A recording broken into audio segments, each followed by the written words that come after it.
At Greenwell, we know instinctively that increasing the diversity of our talent pools and creating an inclusive environment is a top priority.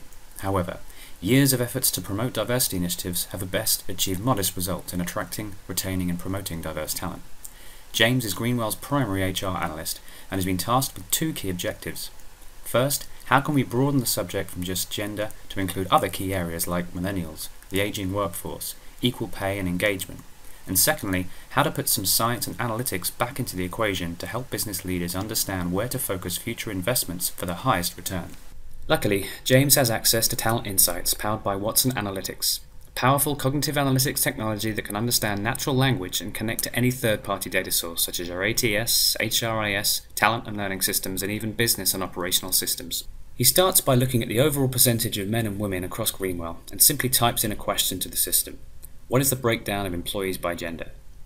He notices that around 69% of employees are male, not a great start, but he needs to get to the detail behind this, so decides to break this down by role type. By clicking on the word gender, he notices that Talent Insights isn't just providing an alphabetical list of fields, but highlights the most interesting relationships first.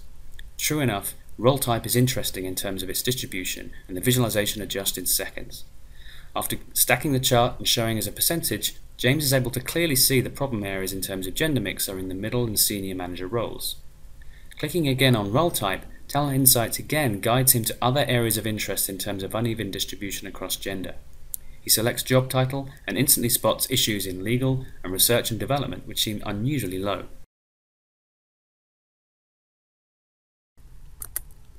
James is aware that work has been done on employer brand to attract more women into the business recently. So using the simple filter slide, he checks the picture of gender split from people hired in just the last 3 years.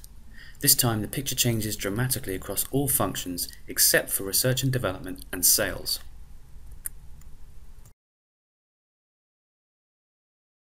Another aspect of diversity that may have a significant impact on Greenwell's growth is a possible aging workforce and impact from retirement.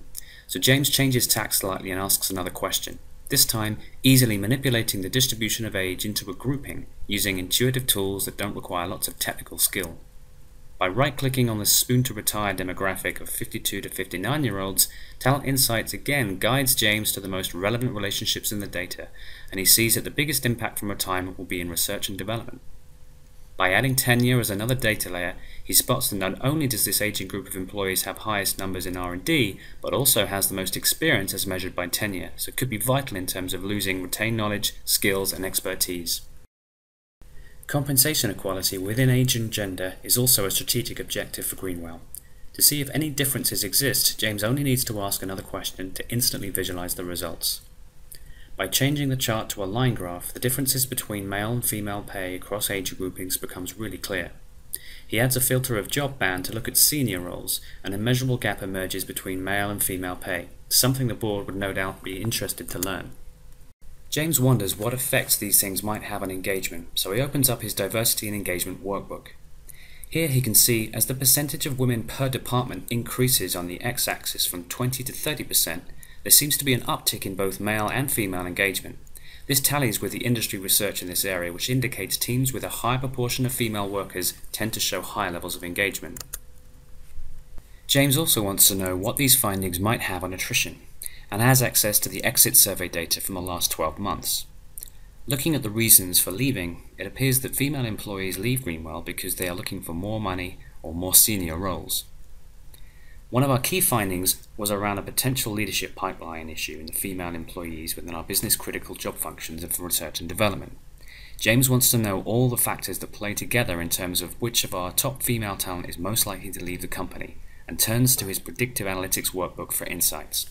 Again, Talent Insights guides James intuitively through visualization to the key statistical relationships in the data and individual drivers of attrition in this group of female employees.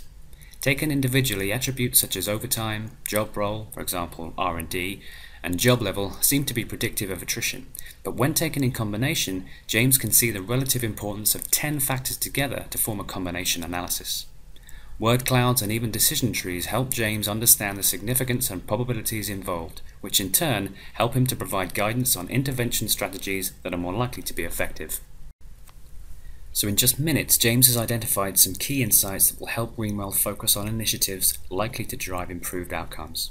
These include policies to encourage promotion of women into first-line and senior manager roles, a review of equal pay policy to reduce attrition, reskilling of younger employees in critical roles through a mentoring program to mitigate the aging workforce issue and loss of expertise, and finally, we need to do more to prevent our high-performing female employees in research and development from leaving. More attention on career progression above Band 5 and even a review of stock option policy might have an effect here.